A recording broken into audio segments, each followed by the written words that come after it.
Please दोस्तों, कहानी को शुरू करने से पहले आप लोगों से हाथ जोड़ के प्रार्थना करती हूँ, मेरे चैनल को सब्सक्राइब कर लीजिए।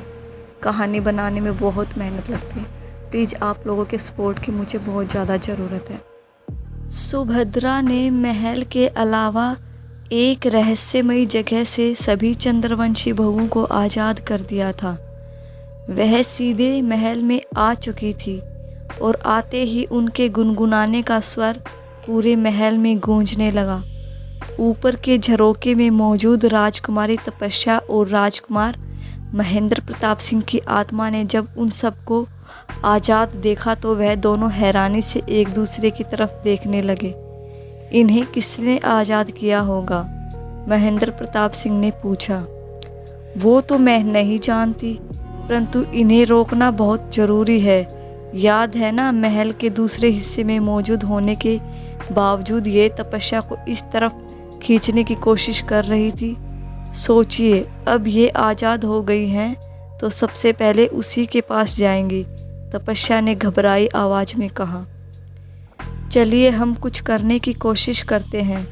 हम उनके जितने शक्तिशाली तो नहीं हैं, लेकिन कुछ दैवीय शक्तियाँ हमारे पास भी मौजूद हैं, महेंद्र प्रताप सिंह ने कहा और राजकुमारी तपस्या का हाथ पकड़कर वह तपस्या के कमरे की तरफ बढ़ने लगे। दूसरी तरफ प्रताप सिंह के ऊपर जाते ही उन्हें सुकृति और सुनैना के जरिए उन आत्माओं के आज़ाद होने की खबर मिल चुकी थी। वह तुरंत उस चंद्रवंशी बहुओं का पीछा करते हुए उनकी दिशा में बढ़ने लगे। वह सभी तपस्या के कमरे में पहुंच पाते उससे पहले राजकुमारी तपस्या और महेंद्र प्रताप सिंह तपस्या के कमरे में थे। वह आराम से सो रही थी। हमें कैसे भी करके इसे यहाँ से हटाना होगा, राजकुमारी तपस्या ने कहा। इसका कोई लाभ नहीं होगा। हम इसे यहाँ से हटा भी देंगे तब भी इनकी ऊर्जा को महसूस करते हुए वह इनके पीछे आ ही जाएंगी, महेंद्र प्रताप ने जवाब दिया। आप इसे ऊपर लेकर जाइए, हम यहाँ रुकते हैं। मत भूलिए हम भी एक चंद्रवंशी हैं और वह हमें महसूस करके यहाँ आ सकती हैं। बस एक बात का ध्यान रखिए कि आपको कोई देख ना ले। यह हमारा महल है और इसके हर एक कोने को हम अच्छे से जानते हैं। उसकी चिंता आप मत कीजिए, प्रताप सिंह ने राजकुमारी तपस्या को जवाब दिया। उन्होंने अपने हाथ हवा में उठाए। इसी के साथ तपस्या का शरीर हवा में झूल गया। वह उसे कमरे के दरवाजे से ले जाने के बजाय पीछे की तरफ बनी एक खिड़की से बाहर लेकर गए। महेंद्र प्रताप सिंह तपस्या के शरीर के साथ महल के उस हिस्सों में से गुजर रहे थे जिनके होने का किसी को अंदाजा तक नहीं था। वहाँ गुप्त दरवाजे बने हुए थे जिनके बारे में सिर्फ महल में रहने वाले लोगों को ही पता था। वहीं राजकुमारी तपस्या वहाँ पर बैठकर ध्यान लगाने लगी ताकि उनकी ऊर्जा का संचरण को महसूस करते हुए सारे चंद्रवंशी बहुएं उनके कमरे में आ जाएं। वह सभी उस कमरे की तरफ बढ़ रही थी। प्रताप सिंह समझ गए कि जरूर चंद्रवंशी वहीं मौजूद होगी।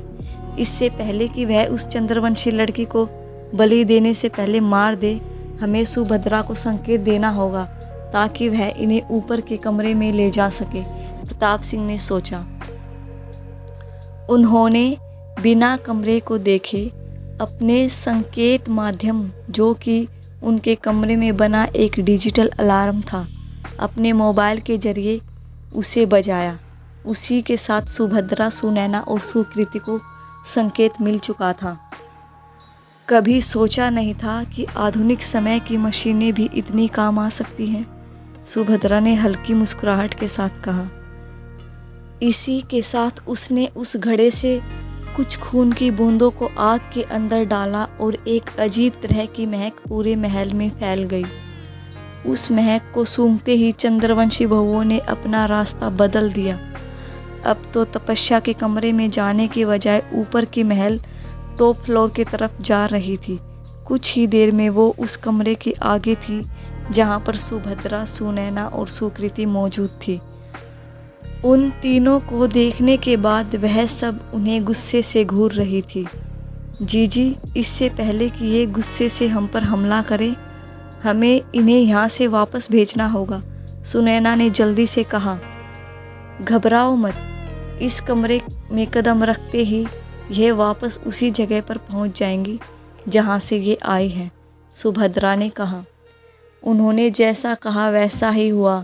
सभी चंद्रवंशी बहुओं ने जैसे ही महल के उस कमरे में कदम रखा, वह किसी गड्ढे में परिवर्तित हो गया।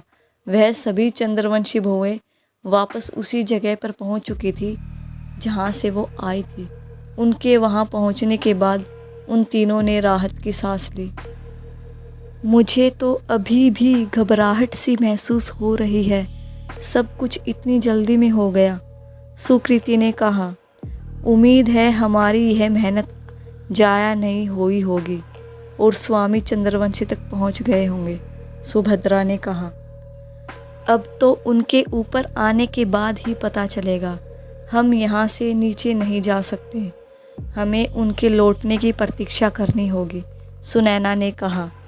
वह तीनों वहाँ से प्रताप सिंह के कक्ष में आ चुकी थी और उनके वापस लौटने का इंतजार कर रही थी। दूसरी तरफ सभी चंद्रवंशी बहुओं के जाने के बाद प्रताप सिंह तपस्या के कमरे के आगे खड़े थे। उनके चेहरे पर एक रहस्यमयी मुस्कुराहट थी। चलो अब उस लड़की के चेहरे को भी देख लिया जाए जो हमारे अमर होने में सहायक बनेगी, प्रताप सिंह ने धीरे से कहा और अपने कदम कमरे की तरफ बढ़ाए। जैसे ही उन्होंने कमरे का दरवाज़ा खोला, सामने राजकुमारी तपस्या की आत्मा को देखकर उनकी आंखें फटी रह गई। वो उनकी तरफ देखकर मुस्कुरा रही थी। वहीं राजकुमारी तपस्या को सामने देखकर प्रताप सिंह को भी समझते देर नहीं लगी कि उनके साथ छल हुआ है। तुम्हें तुम्हारी छलावे की कीमत चुकानी पड़ेगी राजकुमारी तपस्या, तुमने सही नहीं किया, प्रताप सिंह उस पर गुस्से से चिल्लाए। तुम्हारे इस गुस्से और काले जादू से हम नहीं डरते प्रताप सिंह। छलावा और धोखा खाने की बात भी कौन कर रहा है? वह जिसने आज तक सबको धोखा दिया है। शुक्र मनाइए कि वह सभी यहाँ से चली गई, वरना बदला लेने पे आती तो आप चारों की बच्ची कुची हड्डियाँ भी यहाँ नहीं मिलती, तपस्या ने सख्त लहजे में कहा। उसके चेहरे पर गुस्से के भाव थे। प्रताप सिंह ने उसके आगे कुछ नहीं कहा। वह अच्छे से जानते थे कि वह राजकुमारी तपस्या का कुछ नहीं बिगाड़ सकते। वह वहाँ से वापस अपने कमरे में लौट आए। उनके कमरे में सुभद्रा, सुनैना, सुकृति उनके आने का इंतजार कर रही थी। वह तीनों बेचैनी में इधर उधर चक्कर लगा रही थी। जैसे ही उन्होंने प्रताप सिंह को देखा, तीनों जल्दी से उनके पास गए। जल्दी बताइए स्वामी, वह लड़की कौन है जो हमें अमर बनाएगी? सुनैना ने पूछा। प्रताप सिंह ने कोई जवाब नहीं दिया। उनका चेहरा उतरा हुआ था और आंखों में गुस्से की ज्वाला धधक रही थी। सुकृति उनसे पूछने के लिए आगे बढ़ रही थी, तभी सुभद्रा ने उसे इशारे से वहीं रोका। वह प्रताप सिंह के पास आई और शांत स्वर में कहा, आपकी आंखों में गुस्सा और चेहरे की परेशानी हमसे छुपी नहीं है, क्या वह लड़की नहीं मिली? प्रताप सिंह ने ना में सिर हिला दिया। इसी के साथ उन तीनों के चेहरे भी उतर गए। सुकृति ने हताश स्वर में कहा, हमने इतनी मेहनत से अपनी जान दांव पर लगाकर उन चंद्रवंशी बहुओं को बाहर निकाला था, पर सब व्यर्थ हो गया। परंतु ऐसा कैसे हो सकता है? हमसे बेहतर वो किसी चंद्रवंशी को महसूस कर सकती हैं, सुनैना ने बुझी आवाज में कहा। यह सब उस राजकुमारी तपस्या का किया धरा है। वह अच्छे से जानती है कि इस महल में चंद्रवंशी कौन है। उसने उसे बचाने के लिए उसे पहले ही वहाँ से हटा दिया था और खुद उस कमरे में चली गई।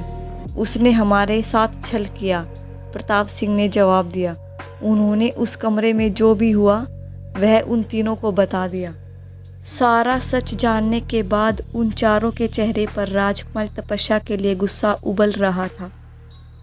यह तो एक ना एक दिन होना ही था। हमने उन दोनों की आत्माओं को अच्छी तरह कैद किया था, परंतु राजकुमारी तपस्या के परिवार वालों ने उन दोनों की आत्मा शांति के लिए पूजा करवाई और वो कैद से आज़ाद हो गए, सुकृति ने कहा। उस कैद से आज़ाद हो गई तो क्या हुआ? महल पर किए गए काले जादू को वह कभी नहीं काट पाएंगे। यहाँ से उनकी मुक्ति करने के लिए पूरे विधि विधान से उनका अंतिम संस्कार करना जरूरी है। यह तो तभी होगा ना उन्हें जब उन सब के शव मिलेंगे। सुनैना ने गुस्से में कहा। राजकुमारी तपस्या और महेंद्र प्रताप सिंह की आत्मा उस जगह से तो आज़ाद हो चुकी थी, लेकिन वह आज भी महल में कैद थी। उसकी वजह बातों ही बातों में उन लोगों ने बता दी थी। कहीं ऐसा ना हो कि कोई उस जगह तक भी पहुंच जाए और उन सब लाशों को जलाकर। प्रताप सिंह बोल ही रहा था, तभी सुभद्रा ने उसे चुप रहने का इशारा किया। ऐसा कभी नहीं हो सकता। वह जगह कोई आम जगह नहीं है। सामने मौजूद कमरा कोई आम कमरा नहीं है। वह कमरा सीधा सदी के उस युग में जाकर खुलता है जहां वो रहते हैं। कोई सोच भी नहीं सकता कि इस तरह की जगह महल में भी मौजूद है, सुभद्रा ने कहा। अब हम आगे क्या करेंगे? अगर 2 दिन बाद लड़की की बलि नहीं दी गई तो सब बर्बाद हो जाएगा। इतने सालों में पहली बार प्रताप सिंह के चेहरे पर गहरी चिंता के भाव थे। वह लड़की महल में ही मौजूद है। इससे अच्छी बात और क्या हो सकती है? हमें उसे ढूंढने की ज़रूरत नहीं पड़ेगी, बस उसे पहचानना है। उसे पहचानने के बहुत से तरीके हैं, सुनैना ने उसे आश्वासन देते हुए कहा। और मैं तो कहती हूँ पहचानने की भी क्या ज़रूरत है? हमने उस लड़की को देखा है और वही चंद्रवंशी है। बस कैसे भी करके उस लड़की को एक बार फिर वापस इस कमरे में ले आइए, फिर दूध का दूध और पानी का पानी हो जाएगा। फिर ना तो किसी चंद्रवंशी बहुओं की ज़रूरत पड़ेगी और ना ही कोई राजकुमारी तपस्या उस लड़की को हमसे बचा पाएगी, सुभद्रा ने कहा। उसकी आवाज़ सख्त और इरादे अटल थे। प्रताप सिंह ने उसकी बात पर हामी भरी। उन्होंने कहा, इतनी बुरी खबरों के बीच हम आपको एक अच्छी खबर देना चाहते हैं। हमने उस लड़की के माँ बाप से निपट लिया है और आज रात को ही वह लोग यहाँ से चले जाएंगे। हालांकि यह कोई बड़ी खबर नहीं थी, लेकिन इतनी बुरी खबरों के बीच उन चारों को राहत दे रही थी। वह अभी तक मिस्टर और मिसिस चौहान के इरादे से बेखबर थे। इस वजह से उन्होंने उसकी तरफ ज़्यादा ध्यान भी नहीं दिया और अपने आगे की प्लानिंग में लग गए। सब कुछ काफ़ी जल्दबाजी में घटित हुआ था। महल के बाकी लोगों ने चंद्रवंशी बहुओं के गुनगुनाने की आवाज़ सुनी तो सबकी नींद टूट गई। वह सब देखने के लिए एक साथ कमरे से बाहर निकले तो बाहर कोई मौजूद नहीं था। रविंद्र प्रताप सिंह ने महल के ऊपरी हिस्से में लगे बड़े से झूमर को जलाया, जिससे वहां रोशनी हो गई। सबको एक साथ बाहर देखकर वो हैरानी से बोले, अजीब बात है, थोड़ी देर पहले यहाँ किसी के गुनगुनाने की आवाज़ काफ़ी ज़ोर से आ रही थी कि हम सबकी नींद टूट गई और अब यहाँ कोई भी नहीं है। हम इसे भ्रम भी नहीं कह सकते, क्योंकि एक साथ इतने लोगों को भ्रम नहीं हो सकता, उर्मिला देवी ने उनकी बात का जवाब दिया। साक्षी जानकी देवी के पास गई। वह दीपक प्रताप सिंह के पास खड़ी थी। उसके पास आते ही जानकी ने पूछा, तुम ठीक तो हो ना साक्षी? तुम अपने कमरे में अकेली सोती हो। यह आवाज़ सुनकर घबरा गई होगी। साक्षी ने उनकी बात पर हामी भरी और कहा, हाँ चाची, सब कुछ काफ़ी स्ट्रेंज था, लेकिन बाहर आकर पता चल रहा है कि यहाँ तो कुछ भी मौजूद नहीं है, या जो भी था वह हमारे आने से पहले ही चला गया, दीपक सिंह ने जवाब दिया। मुझे तो पहले से ही यह महल हॉन्टेड लग रहा था। वहाँ फंसने के बाद यकीन हो गया और अब आज रात मेरी यकीन पर कन्फर्मेशन लग गया, हेजल ने दबी आवाज़ में उन्नति से कहा। उन्नति ने उसकी हाँ में हाँ मिलाई। अभिमन्यु ने देखा वहाँ सब मौजूद थे सिवाय तपस्या के। उसने अपने मन में कहा, यह मिस चंद्रवंशी कहाँ चले गई? थोड़ी देर पहले तो मुझसे बात करने के लिए आई थी, अब इतनी ही देर में कहाँ जा सकती है। उस अजीब आवाज़ से सबकी नींद टूट गई, लेकिन वह मैडम अभी भी मज़े से सो रही है। सुनिए जी, पारस अभी तक नहीं मिला है। यह लोग तो शहर से आए हैं, तो हमारी बात पर यकीन नहीं करेंगे। मैंने अक्सर अपनी माँ से सुना था कि रात को चुड़ैल गाना गाती हैं। कहीं इस महल में कोई चुड़ैल तो नहीं है? मुझे मेरे बेटे के बारे में सोचकर ही डर लग रहा है। मिसेस चौहान ने मिस्टर चौहान से दबी आवाज़ में कहा। उन्होंने इशारे से उन्हें चुप रहने के लिए बोला। सब सवालिया नज़रों से एक दूसरे की तरफ देख रहे थे और अलग अलग अंदाज़ा लगा रहे थे। उर्मिला देवी ने तेज़ आवाज़ में कहा, देखिए, डरने की कोई बात नहीं है। शादी ब्याह का माहौल है। हो सकता है यहाँ किसी की शादी हो और नाच गान चल रहा हो। उसी बीच यह अजीब सा म्यूजिक चल गया होगा। उर्मिला ठीक कह रही है। महल से कुछ दूरी पर एक घर में शादी है। हमें इस बारे में ज़्यादा नहीं सोचना चाहिए। रात काफ़ी हो गई है, हमें सो जाना चाहिए। रविंद्र प्रताप ने आगे कहा। यहाँ जो भी हो रहा था वह उर्मिला से छुपा नहीं था, लेकिन उन लोगों के मन में डर पैदा ना हो, इसलिए उसने बहाना बनाया जिस पर आसानी से यकीन किया जा सकता था। रविंद्र प्रताप ने भी उसकी हाँ में हाँ मिलाई, जिससे उन लोगों ने इस तरफ ज़्यादा ध्यान नहीं दिया और अपने कमरे में सोने के लिए चले गए।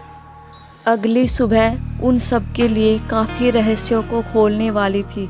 जहाँ मिस्टर और मिसेज चौहान प्रताप सिंह का सच सबको बताने वाले थे, वहीं प्रताप सिंह पूरे घर वालों को अपने कमरे में बुलाकर चंद्रवंशी के बारे में पता लगाने का सोच रहे थे।